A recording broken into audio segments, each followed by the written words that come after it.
Quand j'ai commencé, je travaillais à perte. Pendant 2 ans, j'ai travaillé à perte. Je faisais des gâteaux régulièrement, mais je ne gagnais rien du tout. J'étais épuisée et fauchée, alors que je travaillais régulièrement. Ça n'avait pas de sens. Quand je me suis rendu compte de ça, je me suis dit qu'il y avait un problème. Alors, on veut faire de l'argent. On n'entreprend pas juste pour faire plaisir aux gens ou pour avoir une occupation. Notre occupation doit être rémunérée. Et en tant que femme entrepreneur ici en RDC, quels sont les avantages et les défis que vous avez rencontrés? Quand on est entrepreneur et femme, comme on doit le savoir, on a un cycle menstruel qui a beaucoup d'impact sur ce que nous sommes. C'est-à-dire qui impacte aussi notre travail. Nous n'avons pas la même énergie tout au long de nos cycles. Il y a des moments où on voudrait bien travailler, mais on en est tout simplement incapable. Ça fait partie de nous. On ne peut pas se détacher de cette partie de nous. Donc, on est obligé de faire comme si ça n'existait pas, alors que ça a un grand impact sur notre travail, sur notre énergie, mais même sur nos humeurs. Pour se lancer dans un métier artistique ici chez nous, il faut avoir la capacité de ne pas toujours tenir compte de ce que les autres disent. Ce n'est pas évident, mais c'est possible. Parce qu'on va dire beaucoup de choses. Il y a beaucoup de gens qui vont vous décourager, mais avoir le recul nécessaire pour se dire c'est réellement ce que je veux, alors je vais me lancer. Et se dire que notre pays en a besoin. On a besoin de vraiment toutes sortes d'artistes, sans parler du fait que nous avons été créés pour créer. Fais-moi une petite faveur, de t'abonner et de cliquer sur la cloche de notification pour ne rien manquer. Ainsi de partager ce contenu à un proche ou à une connaissance. Car mon équipe et moi avons pris l'engagement de t'offrir chaque semaine un épisode. Merci pour l'action que tu feras.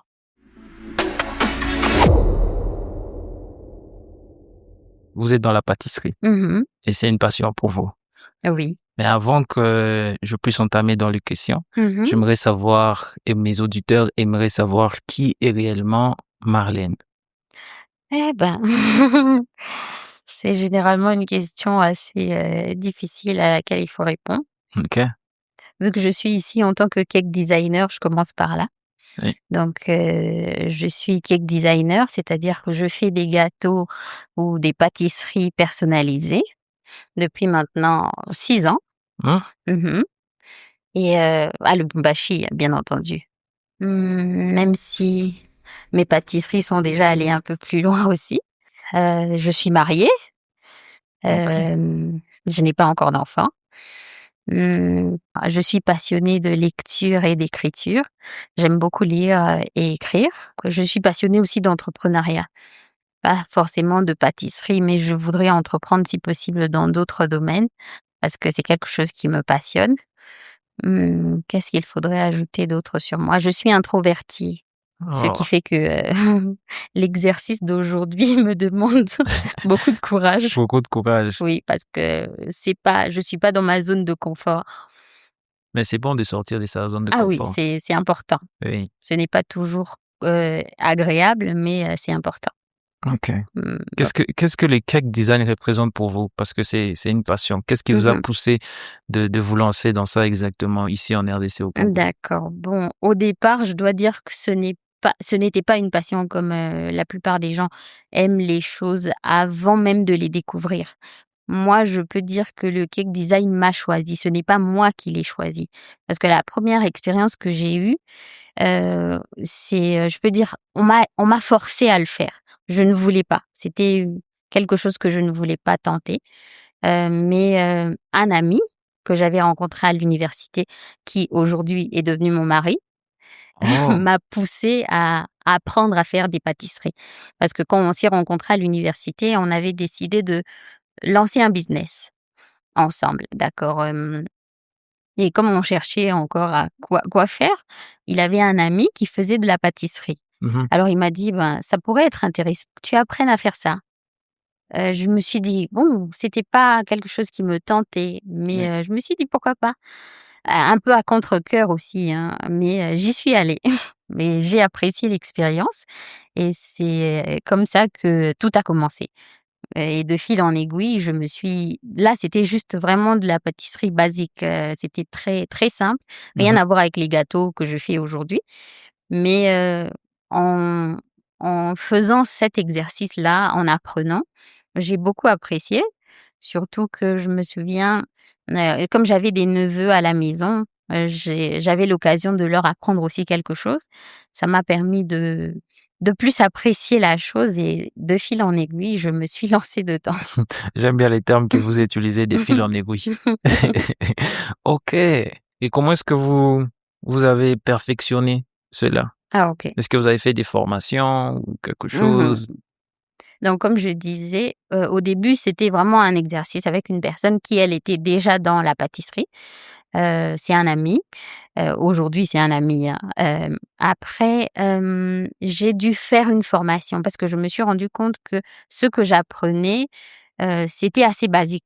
Quand j'ai commencé à faire des recherches plus sur YouTube, je me suis rendu compte qu'il y avait plus que ça à apprendre. Alors là, j'ai fait la rencontre d'une cake designer. Elle pratique en Afrique du Sud, mais elle était à Lubumbashi pour un court laps de temps.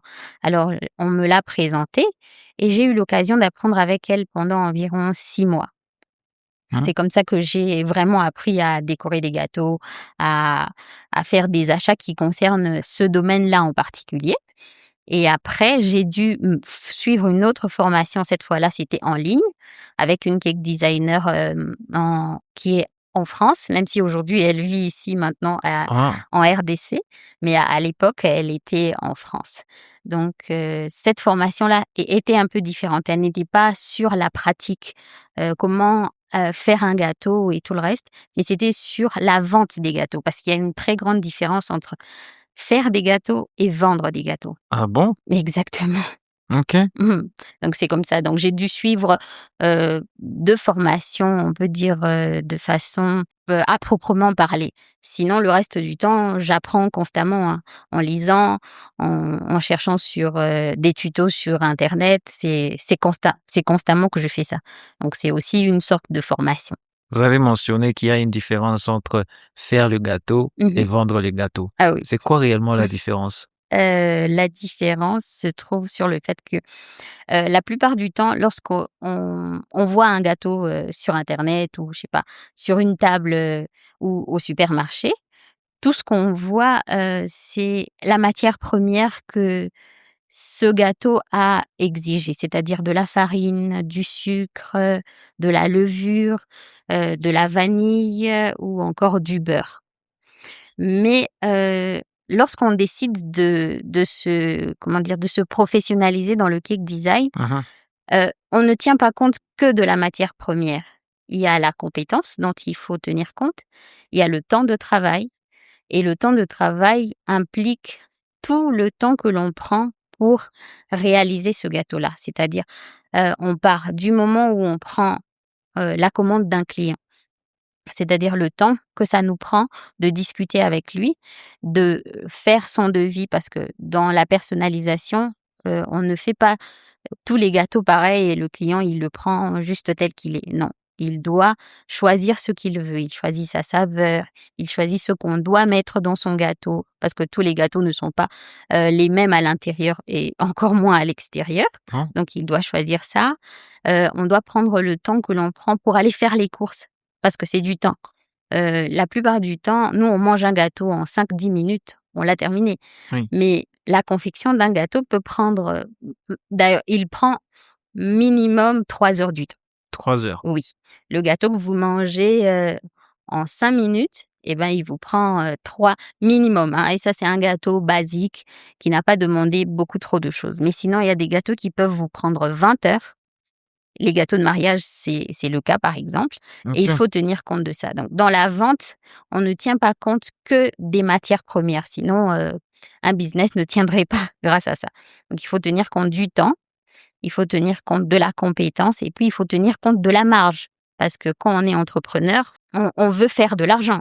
Oui. On n'entreprend pas juste pour faire plaisir aux gens ou pour, avoir une occupation. Notre occupation doit être rémunérée. On doit tenir compte de sa marge et comme on utilise beaucoup, du matériel, qui s'amortit, c'est-à-dire on a des robots pâtissiers, des frigos, des fours, il faut tenir compte de leur amortissement aussi. Parce que vu qu'on les utilise lorsqu'on est en train de travailler, on doit tenir compte du fait qu'ils s'amortissent au bout d'un moment et qu'on doit être en mesure de les remplacer. Et cela doit venir dans l'argent que l'on facture au quotidien aux clients. C'est OK. un peu ça. Moi, j'ai dû apprendre ça après un moment parce que je me suis rendu compte que quand j'ai commencé, je travaillais à perte. Pendant 2 ans, j'ai travaillé à perte. Je faisais des gâteaux régulièrement, mais je ne gagnais rien du tout. J'étais épuisée et fauchée, alors que je travaillais régulièrement. Ça n'avait pas de sens. Quand je me suis rendu compte de ça, je me suis dit qu'il y avait un problème. Alors, pour le résoudre, c'est à ce moment-là que Dieu merci, en fouillant sur YouTube, je suis tombée sur celle qui est devenue ma coach et qui m'a appris tout ça. Comment calculer le prix d'un gâteau en fonction de quoi il faut facturer un client. C'est un peu ça. OK, donc là J'espère que j'ai été claire. oui, vous avez Mmh été clair en tout cas parce qu'il y a des choses que je viens d'apprendre mh. maintenant par OK. rapport au gâteau. C'est qu'on faire un gâteau, c'est pas la même chose que vendre un gâteau. Non. C'est totalement différent. Et comment est-ce que ce métier est perçu ici en RDC? Parce que je sais que vous avez pris des formations Mmh. et tout ce que vous avez dit, mais comment est-ce que c'est perçu depuis que vous avez commencé? OK. La perception du métier de cake designer. Bon, généralement, ma clientèle est féminine en grande partie. Et la plupart des femmes aiment faire de la pâtisserie et il y en a même qui en font déjà. Et comme c'est quelque chose qu'elles savent faire, elles ont l'impression que ce n'est pas un vrai travail. OK. Donc c'est juste des gâteaux, quoi. C'est tout le monde peut le faire à la maison. Il suffit d'avoir un four, des moules et on le fait. Alors que c'est un vrai travail dans le sens où ce que l'on fait est différent de ce on fait généralement à la maison. Sinon, les gens ne viendraient pas exprès nous demander de travailler. Et c'est normal qu'ils se soient un peu sous-estimés parce que bon, la plupart des gens n'ont jamais vraiment pris le temps de faire un gâteau comme nous on le fait, sans parler du fait que, ils ne se rendent pas compte qu'il y a des formations derrière. Quand ils voient un gâteau, eux, ils voient juste un gâteau, ils ne voient pas tout ce que ça demande de le faire.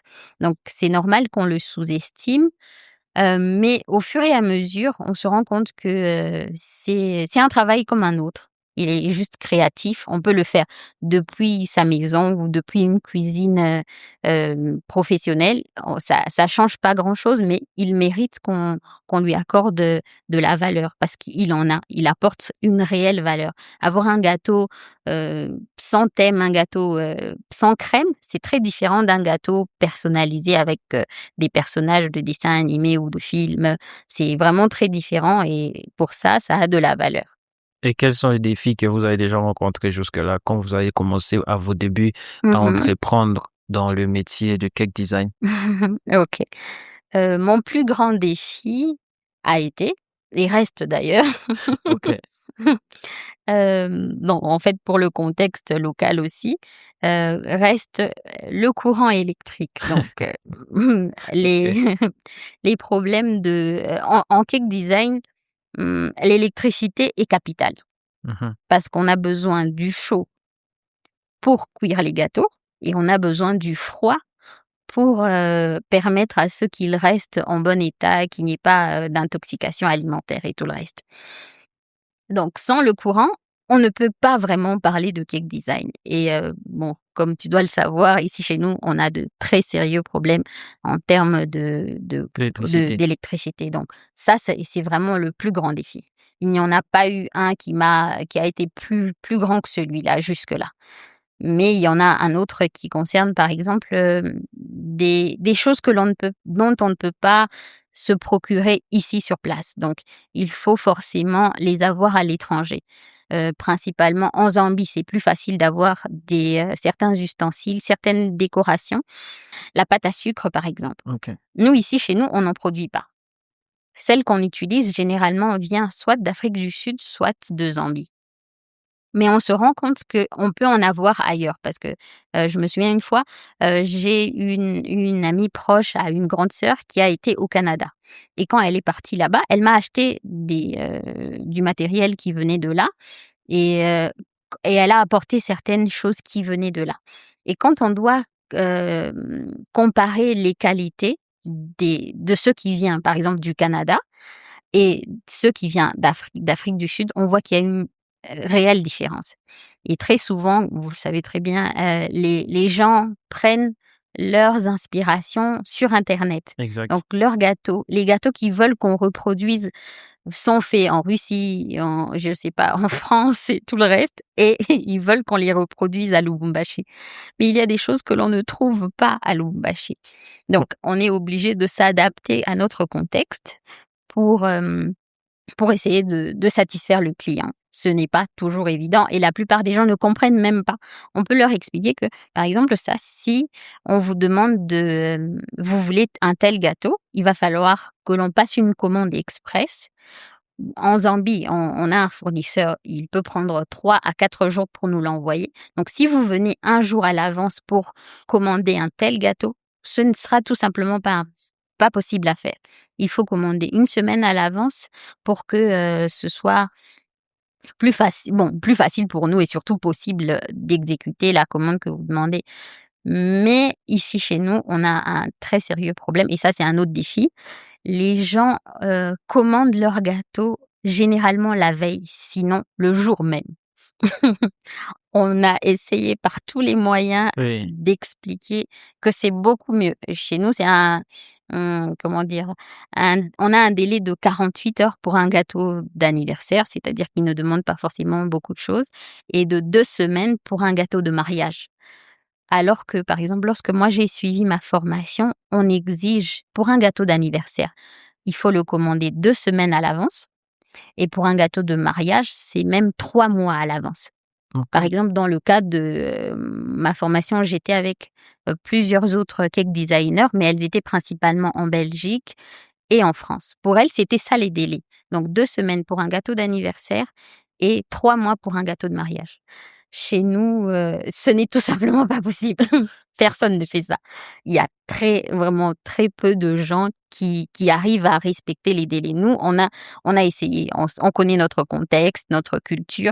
On demande aux gens de commander, 2 jours à l'avance, mais il faut toujours se battre.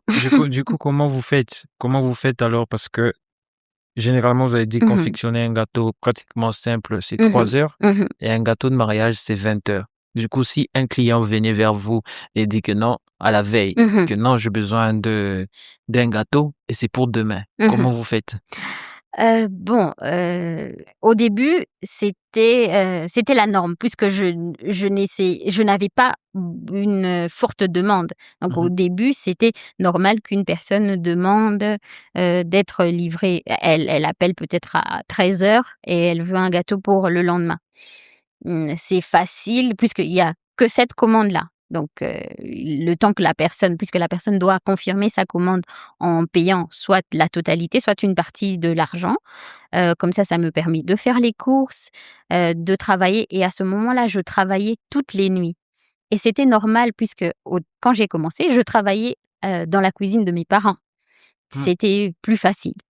Mais quelque temps après, j'ai dû déménager de chez mes parents. Je suis allée vivre toute seule. C'était aussi facile parce que bon, je pouvais travailler de nuit et là où j'habitais, le courant était plus stable la nuit, ce qui fait que bon, je pouvais travailler la nuit, dormir une partie de la matinée et tout, et trouver la force de faire de sorte que le gâteau parte à l'heure que le client demande. Et puis comme les commandes n'étaient pas très régulières, c'est 2 commandes ou 3 commandes par semaine, c'est gérable.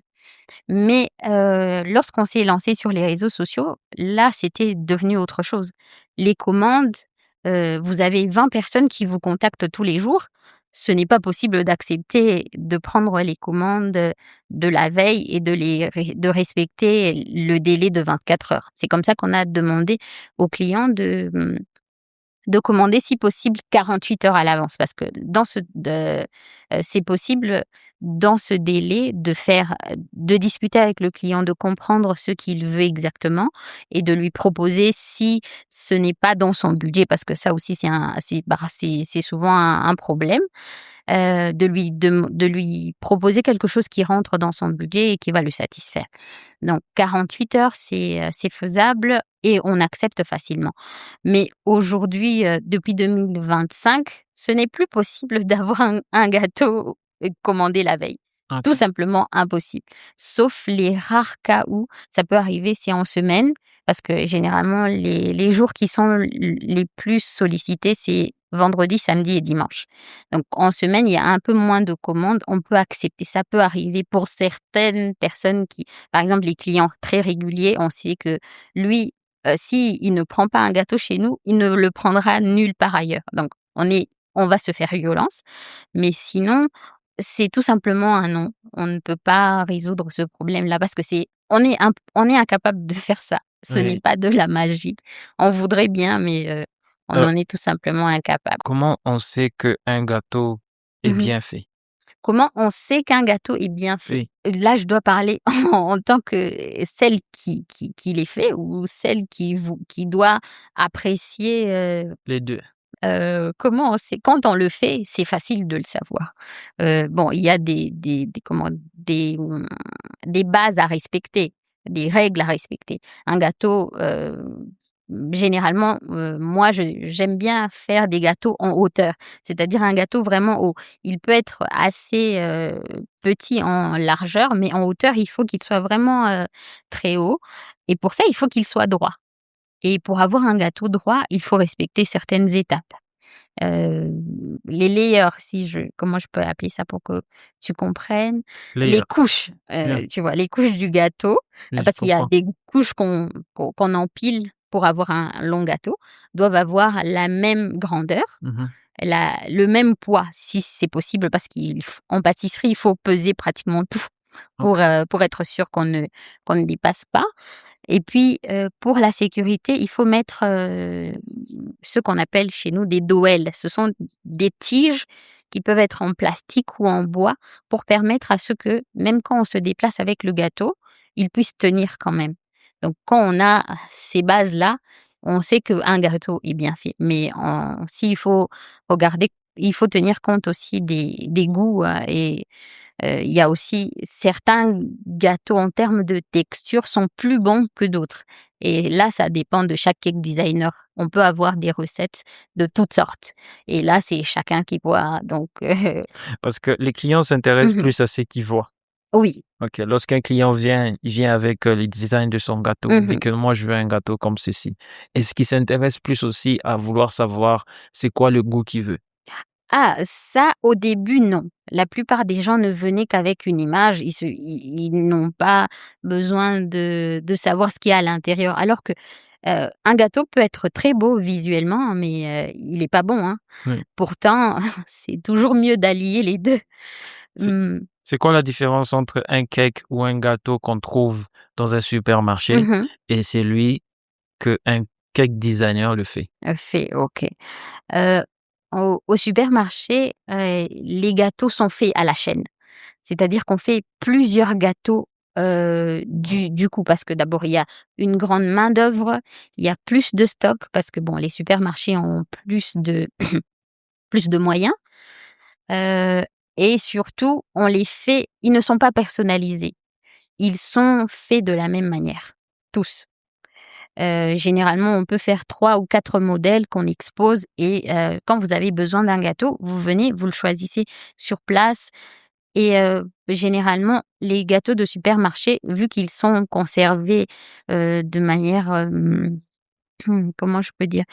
Il y a la chaîne de froid est généralement pas interrompue. C'est-à-dire qu'eux, ils n'ont pas souvent les soucis de courant que nous, les particuliers, on peut avoir. Leurs gâteaux peuvent être conservés pendant longtemps. Alors qu'un gâteau, par exemple, chez nous, les délices d'Émilie, on ne on ne fait que des gâteaux frais. C'est-à-dire, on ne peut pas conserver un gâteau plus d'un jour. Ce n'est pas possible. On fait les gâteaux, 6 la veille pour les livrer le lendemain. Toujours. Jamais un gâteau ne peut faire plus de 24 heures, chez nous. Donc ce qui fait que chez nous, d'abord, on a moins de moyens qu'au supermarché. On a des recettes différentes. Les supermarchés, généralement, ont des bases, Simple. comment dire? Similaires. Pour tous les gâteaux que vous trouverez au supermarché, ce sont des génoises normales. Une génoise, donc c'est des œufs, du sucre, et de la farine. Alors que, par exemple, moi, j'ai une recette complètement différente. Toutes les personnes qui ont commandé chez moi et qui ont mangé mes gâteaux savent qu'ils n'ont rien à voir avec ceux des supermarchés. Ils sont faits le même jour, ils sont avec une recette complètement différente et surtout, ils sont personnalisés.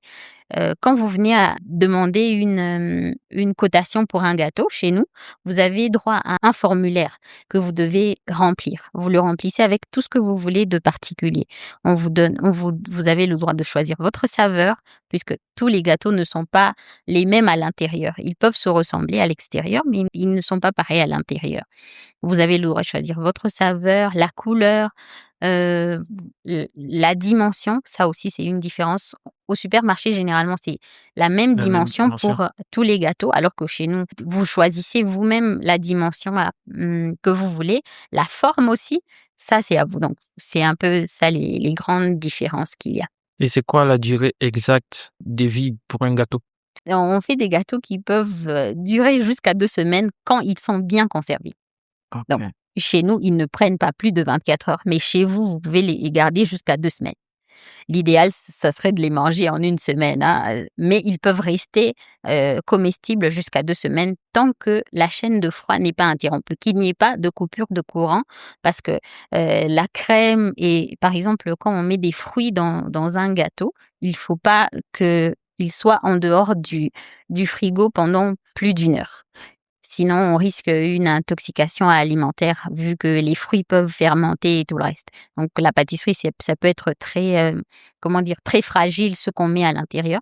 Mais sinon, quand c'est un gâteau qui a juste de la crème, il peut tenir 10 jours tant que vous le gardez bien au frais.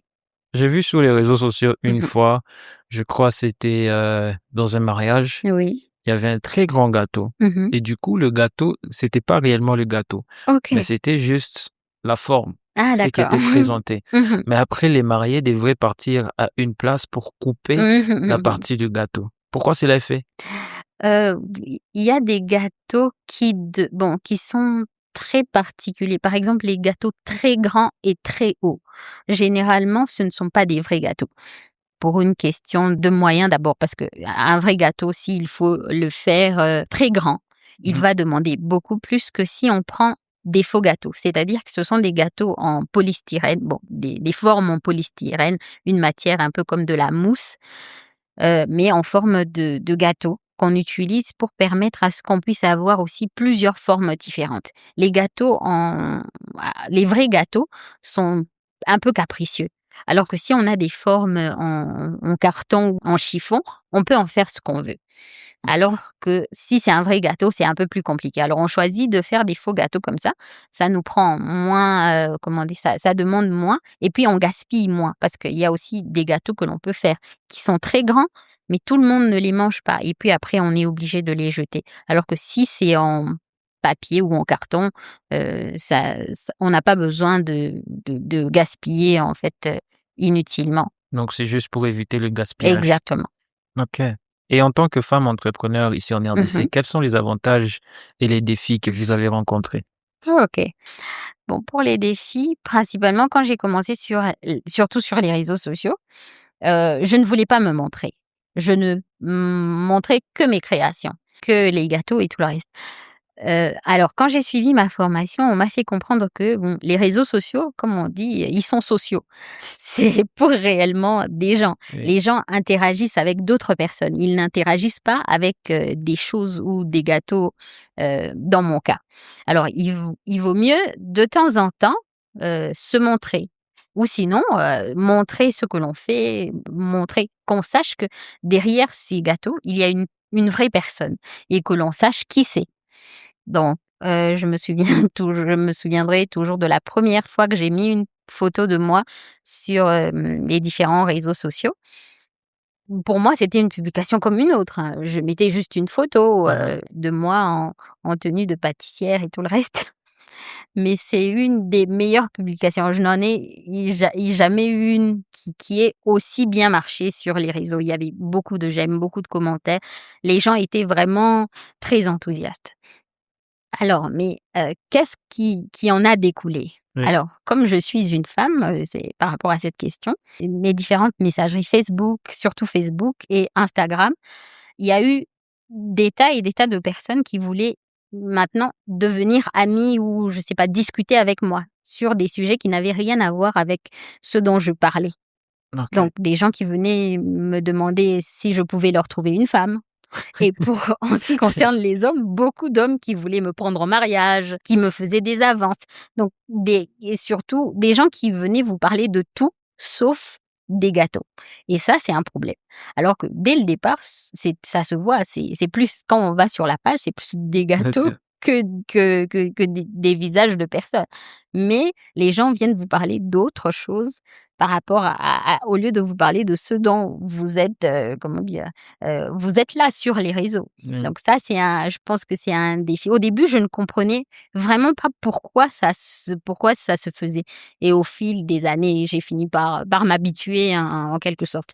Alors que, par exemple, toi, Rémi, est-ce que ça t'est déjà arrivé d'être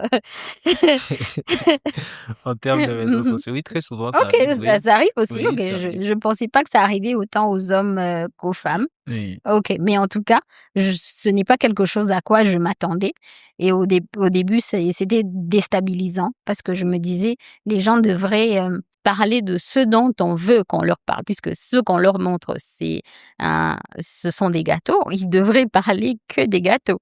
Oui. Ça, c'était, un défi. Sinon, dans le métier de tous les jours, en tant que femme, je pense que là, je parle aussi pour les autres femmes. Comme on doit le savoir, on a un cycle menstruel qui a beaucoup d'impact sur ce que nous sommes, c'est-à-dire qui impacte aussi notre travail. Nous n'avons pas la même énergie tout au long de nos cycles. Il y a des moments où on voudrait bien travailler, mais on en est tout simplement incapable. Sans parler des moments où pour certaines femmes qui peuvent avoir, des problèmes, par exemple, je vais parler de l'endométriose, c'est une maladie, qui touche principalement les femmes. Donc, quand on est entrepreneur et femme et qu'on se retrouve dans un cas pareil, ça fait partie de nous. On ne peut pas se détacher de cette partie de nous. Donc, on est obligé de faire comme si ça n'existait pas, alors que ça a un grand impact sur, notre travail, sur notre énergie, mais même sur nos humeurs. Donc, il faut en tenir compte et ce n'est pas toujours évident de concilier tout ça. Travailler tous les jours du mois, ce n'est pas pareil. Pourtant, on doit faire comme si c'était pareil. Pourtant, on doit s'adapter en tant que femme entrepreneur. Nous, par exemple, moi, je peux très bien décider des moments où je travaille et des moments où je ne travaille pas. Mais pour toutes les femmes, ce n'est pas la même chose. Donc ça aussi, c'est quelque chose qui impacte, c'est un défi. Et pour parler des avantages, en ce qui concerne les avantages, là, je vais en citer un particulièrement. Il y a des programmes qui visent principalement les femmes. Mmh. Par exemple, moi, j'ai eu la possibilité d'être accompagnée à mon dernier événement par la Robank qui a été, c'était le programme Lady First qui a été un sponsor de mon événement parce que je suis une femme. Un homme, je pense pas qu'il aurait eu, cet avantage-là. Donc Oui. pour ça, je pense que c'est un avantage. Sinon, un autre avantage, c'est que, c'est plus facile, surtout j'ai dit que la plupart de ma clientèle, la grande partie de ma clientèle était féminine. C'est plus facile, je pense, d'aborder une autre femme que d'aborder un autre homme. En tout cas pour la plupart des femmes. Et généralement, au début, je faisais tout toute seule. Je répondais au téléphone, je faisais les gâteaux, je faisais la vaisselle, je faisais vraiment tout. Au bout d'un moment, à partir de 2024, j'ai agrandi mon équipe. Donc je ne travaillais plus toute seule et au service client, c'était un homme. Au début, c'était une femme, puis c'est devenu un homme. Alors quand les gens, appellent et qu'ils entendent la voix d'un homme, Mmh. il y a plusieurs personnes qui raccrochent automatiquement. Ah! Oui, parce que ils se disent: «Là, je vais me faire arnaquer. C'est pas je suis censée tomber sur une femme». Oui. Il y a beaucoup de gens qui raccrochent automatiquement, même si bon, il arrive aussi que ce soit des hommes qui veulent tout simplement, parler d'autre chose et quand ils se rendent compte que c'est un homme qui leur répond, ils raccrochent. Mais il y a aussi des femmes qui ne se sentent pas à l'aise de parler avec un homme connaissent pas.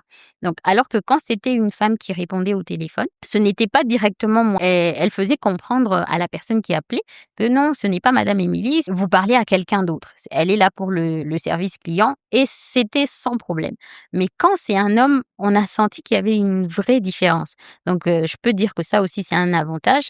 Visiblement, les gens nous abordent plus facilement que les hommes. J'allais poser la question justement à savoir si vous avez une équipe, mais vous avez déjà Ah, ok. répondu sur ce sujet. Vous avez déjà une équipe parce que travailler autant, c'est pas facile d'ailleurs Oui. pour une femme parce que il y a d'abord, vous êtes marié, il y a d'abord le fait que vous êtes marié, D'accord. vous devez gérer la maison et le business. Exactement. Comment est-ce que vous pesez?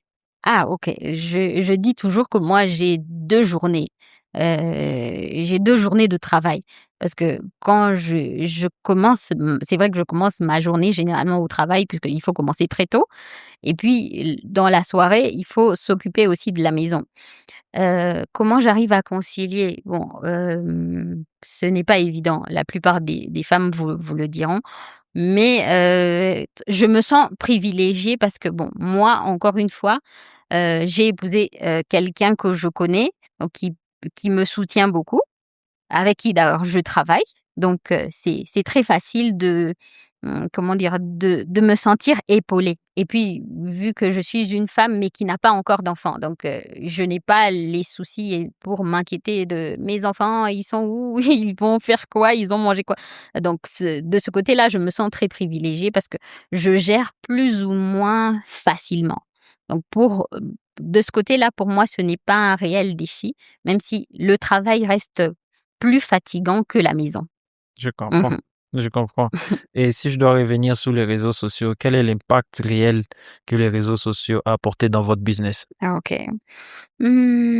Déjà, pour commencer, sans les réseaux sociaux, je ne serais pas assise ici. Donc, Oui, ce qui fait que vous pouvez, on peut facilement mesurer à quel point les réseaux sociaux ont apporté quelque chose d'extraordinaire dans mon travail de cake designer. Si je peux, donner, des chiffres. Par exemple, quand j'ai commencé en 2020, je n'étais pas sur les réseaux. Donc, c'était les gens qui savaient que je faisais des gâteaux, c'était principalement, les gens qui m'étaient proches, les amis, la famille. Ce qui fait que je postais certaines photos sur mon statut WhatsApp et tout le reste. Donc c'était du bouche à oreille: «Tu veux un gâteau? Je connais quelqu'un qui fait des gâteaux» et tout le reste. Et en 2021, on s'est lancé sur les réseaux sociaux. On a commencé avec Facebook. En moyenne, par semaine, c'était 2 gâteaux. Donc dans le mois, c'était peut-être, si c'est beaucoup, c'est 10 gâteaux par mois. Vraiment là, c'est beaucoup de gâteaux. Si on arrive à faire beaucoup de gâteaux. Et aujourd'hui, par mois, par exemple, pour 2025, par mois, c'est une quarantaine de gâteaux. mmh, Et ça, c'est grâce aux réseaux sociaux. Sans les réseaux sociaux, il n'y aurait pas, cette, expansion. Donc c'est à peu près ça. S'il faut parler de l'impact, c'est un impact énorme. 80 à 90 de nos clients viennent des réseaux sociaux. C'est ok. seulement 10 qui viennent des personnes qui nous connaissent, et parfois des gens qui entendent parler de nous, mais sinon, c'est d'abord les réseaux sociaux. Sans les réseaux sociaux, on ne serait pas là où on en est aujourd'hui. Au début, vous avez parlé que vos cakes ou vos gâteaux Mmh. ont déjà été à l'extérieur. Lorsque vous Oui. avez dit à l'extérieur, c'est quoi réellement? Ah, OK. C'est-à-dire que bon, en dehors de Lubumbashi, hein, Ok, je précise, il y en a qui sont déjà allés à Kipushi, d'autres à Likasi et même à Kolwezi. Parce qu'il y a des gens qui ont passé des commandes à partir de Kolwezi, par exemple, et même de Likasi. Mais, étonnamment, on a des clients même en dehors du pays. Il y a des clients du Sénégal, les clients du Canada, des États-Unis. On a déjà reçu pour les personnes, en fait, qui ont de la famille sur place, alors je vois. mais qui nous suivent sur les réseaux sociaux. De là où ils sont, ils ont passé des commandes pour leurs proches ici. Et ça aussi, c'est quelque chose qui n'a été possible que grâce Ouais, aux réseaux réseaux sociaux. sociaux. Sans ça, ça ne serait pas possible. Avez-vous déjà envisagé une fois de laisser tomber? De laisser tomber, oh, plusieurs fois. Plusieurs fois. Surtout au début. Ok. Oui, surtout au début. Alors s'il faut que je raconte un peu, une anecdote. En fait, quand j'ai commencé à faire des gâteaux, la première personne, j'ai dit que j'avais eu 2 formatrices, celle qui m'a formée. Quand j'ai commencé, le premier jour où moi je mettais les pieds, là où je devais apprendre, elle m'a dit qu'elle, ça faisait 12 ans qu'elle faisait des gâteaux. Mmh. Oui, j'avais été très impressionnée et je me disais: 12 ans, c'est beaucoup trop là, je me disais: «À quoi si il faut attendre», bon, j'ai fait le parallèle, s'il faut attendre 12 ans pour arriver à son niveau à elle, il vaut mieux que je me lance dans autre chose. OK. Donc déjà assez au début, mais les raisons pour lesquelles j'ai surtout envisagé, c'était des problèmes, d'électricité. Surtout au début, quand j'ai dû quitter la maison de mes parents et je me suis retrouvée toute seule. Là, c'était catastrophique. Le courant, là où j'habitais, c'était vraiment, terrible. C'était soit c'est trop bas, c'est-à-dire, c'est Faible. moins de 100 volts, soit c'est trop élevé, c'est dans les 300 volts. Donc dans les 2 cas, on ne peut rien faire. Exact. Donc ça, à ces moments-là, c'était très difficile. Ça m'est beaucoup arrivé et aussi à d'autres moments lorsque je me suis rendu compte que je perdais, je l'ai dit au début, Oui. je travaillais beaucoup régulièrement, j'avais des clients, mais en vrai, je ne gagnais pas un seul sou. Donc à ce moment-là aussi, je me suis dit: «Bah, il y a peut-être autre chose à faire». Alors, pour ces moments-là, oui. OK. Et vous avez parlé au début que vous aimez la lecture. Mmh. OK. Et qu'est-ce que la lecture a apporté jusqu'ici dans votre développement personnel ou que ce soit dans Mmh. les affaires? OK. Qu'est-ce que ça a apporté réellement? Bon, dire une seule chose, ça a apporté énormément de choses. Déjà, comment dire? Ma décision même de me lancer dans quelque chose, je n'avais pas d'exemple sur place d'une personne qui avait, réussi dans le cake design. C'est grâce à mes différentes lectures que j'ai pris le risque de le faire. Je lisais beaucoup de livres d'entrepreneurs et tout le reste et dans ces livres-là, on nous fait comprendre qu'on ne peut pas, décider d'entreprendre si on ne prend pas quelques risques et les risques, c'est-à-dire tenter plusieurs choses. Ce n'est pas se cantonner à une seule chose et se dire: «Je vais réussir forcément là-dedans» et c'est pareil pour ça, je peux dire mes différentes lectures m'ont permis de me lancer là-dedans, sans me dire que, je perdais mon temps. Mais aussi ma capacité d'apprendre. Dans le cake design, on est obligé d'apprendre de nouvelles choses pratiquement tous les jours parce que les clients viennent toujours avec des idées différentes. Hier, vous avez vu ce gâteau, et ben, aujourd'hui, vous en verrez un autre. C'est toujours très différent. Donc, grâce à mes lectures, j'ai développé une capacité d'apprendre, heu, plus affûtée. Donc pour moi, ça ne me dérange pas. Je suis obligée d'apprendre. Ma curiosité est toujours piquée. Donc je suis très curieuse. Je cherche toujours à comprendre des choses, à découvrir de nouvelles choses. Donc ça, je pense que c'est grâce à mes lectures que j'ai pu développer ces facultés-là. Ah, Mmh. OK. Et jusqu'à présent, si je dois rentrer dans la partie business ou clientèle, Mmh. comment est-ce que vous fidélisez vos clients? Fidéliser les clients. Déjà grâce à nos, produits qui sont d'excellente qualité. Nos clients nous le disent, constamment et surtout, grâce à comment dire? On prend beaucoup de temps pour écouter nos clients.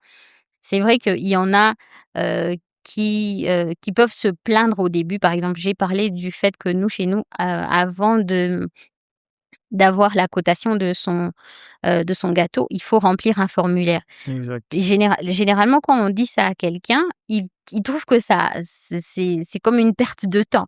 Il a l'habitude d'arriver quelque part, il monte le gâteau, on lui donne le prix. Chez nous, ça ne se passe jamais comme ça. Donc il faut remplir forcément ce formulaire-là pour, qu'on ait une idée déjà globale des attentes du client et après, de cette manière-là, on sait l'orienter, pour, lui donner quelque chose qui est vraiment personnalisé. Parce que quand on parle de personnalisé, c'est toute l'expérience qui est personnalisée. On prend le temps de l'écouter, de lire ce que la personne a écrit et de discuter même après avoir rempli le formulaire et surtout d'avoir toujours un retour. On demande toujours un retour à nos clients une fois qu'ils ont été livrés pour être sûrs que ce qu'ils ont reçu était en accord avec leurs attentes. Et ça, c'est un moyen de les fidéliser.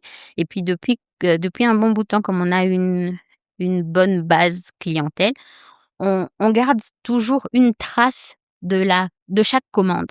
Ce qui fait que les clients de l'année passée qui ont commandé le 28 janvier ou le 29, on sait les relancer l'année prochaine. Ça nous permet, par exemple, nous, de ne plus avoir des commandes de la veille. Donc, on sait que ce client avait commandé l'année dernière le 28. On fait de notre mieux une semaine à l'avance. On lui demande s'il reviendra pour une autre commande et ça nous permet de gagner du temps et surtout de fidéliser. Il y a beaucoup de clients qui sont revenus exactement pour ça. Ils se sont dit, vous ne nous avez pas oubliés, vous vous êtes souvenus qu'on l'avait fait. Alors, cette fois-ci, on revient encore. OK. L'expérience, en tout cas, on s'assure qu'elle soit le plus agréable possible. C'est une très bonne stratégie que vous avez implémentée par rapport au Oui, formulaire. exactement. Est-ce que vous enregistrez les dates d'anniversaire des clients Exactement. et tout? Oh, wow, La plupart des gens ne voient pas tout ça, mais c'est très, très important. très important, Mhm. hein. Alors, en termes de business artistique, Mhm.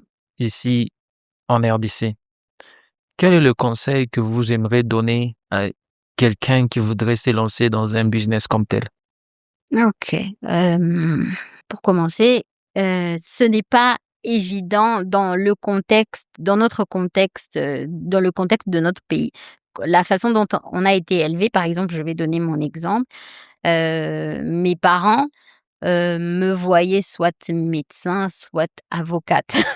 Oui. Ou sinon, je devais aller dans les finances. Je devais faire économie. D'ailleurs, de base, c'est ce que je comptais faire. J'ai même commencé des études à l'économie avant de les laisser tomber. Donc, généralement, nos parents nous voient dans un métier bien structuré où il y a le moins de fluctuations possible. Alors que rien en réalité n'est garanti dans la vie. Il y a des gens qui travaillent à la banque aujourd'hui et le lendemain qui se retrouvent à la porte. Ça ne garantit pas grand-chose. Donc, pour se lancer dans un métier artistique ici chez nous, il faut avoir la capacité de ne pas toujours tenir compte de ce que les autres disent.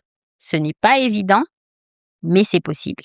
Donc, si pour une personne qui veut se lancer dans un métier artistique, prendre la peine de ne pas écouter tout ce qu'on va raconter parce qu'on va dire beaucoup de choses. Il y a beaucoup de gens qui vont vous décourager, mais accepter que, bon, ces gens parlent, il ne faut pas leur interdire de parler, mais avoir le recul nécessaire pour se dire: «C'est réellement ce que je veux, alors je vais me lancer» et se dire que notre pays en a besoin. On a besoin de vraiment toutes sortes d'artistes, sans parler du fait que, nous avons été créés pour créer. Mhm. Donc, nous sommes obligés, lorsque nous entendons ça, nous devons créer. Ce n'est pas évident, ça ne paye pas toujours, Mhm. mais si c'est ce qu'on pense que nous sommes appelés à faire, nous sommes obligés d'écouter cette petite voix qui nous demande de le faire et surtout de bien nous entourer. Si on connaît quelqu'un qui est dans le domaine où on veut se lancer, à tout prix faire, remuer ciel et terre pour arriver à être en contact avec cette personne. Parce que sans mentor, sans formation, c'est généralement très difficile de se construire. Et même quand on parle de self-made man ou woman, en réalité, personne ne se fait tout seul. Tout le monde a besoin d'être accompagné. Même quand ce sont des personnes que nous ne connaissons pas à travers des livres, par exemple, Mhm. ou à travers des vidéos sur Internet. Ça peut être des gens que nous ne connaissons pas, mais qui nous apprennent des choses. Donc, surtout se faire accompagner d'une manière ou d'une autre dans le métier où on veut se lancer. Parce que ce qu'on veut faire aujourd'hui, généralement, il y a toujours quelqu'un qui l'a fait avant nous. Et trouver cette Exactement. personne pour se faire accompagner. Exactement. J'aime Mhm. bien ce que vous avez dit. Nous avons été créés pour créer. Exactement. Voilà. Alors, une toute dernière question Mhm. qui est notre ultime question. Oh, l'ultime. Oui, l'ultime question est celle-ci. Qui est-ce que vous aimeriez voir dans cette chaise? Ah, bon, s'il faut clarifier peut-être la question. Un autre invité? Exactement. Ah, ici à Lubumbashi, forcément. Oui. Eh ben, il va falloir que je réfléchisse quand même un peu. Oui, allez-y. Madame Nelly Tchela, je pense que vous connaissez, ou peut-être pas. Madame Nelly Tchela. Nelly. Ah oui. Merci beaucoup. Merci. Sinon, c'était la dernière question. Ah, c'était la dernière question. Oui. La plus difficile, je comprends pourquoi on l'a gardée Oui, on la pour garde. la fin. C'est l'ultime question. D'accord.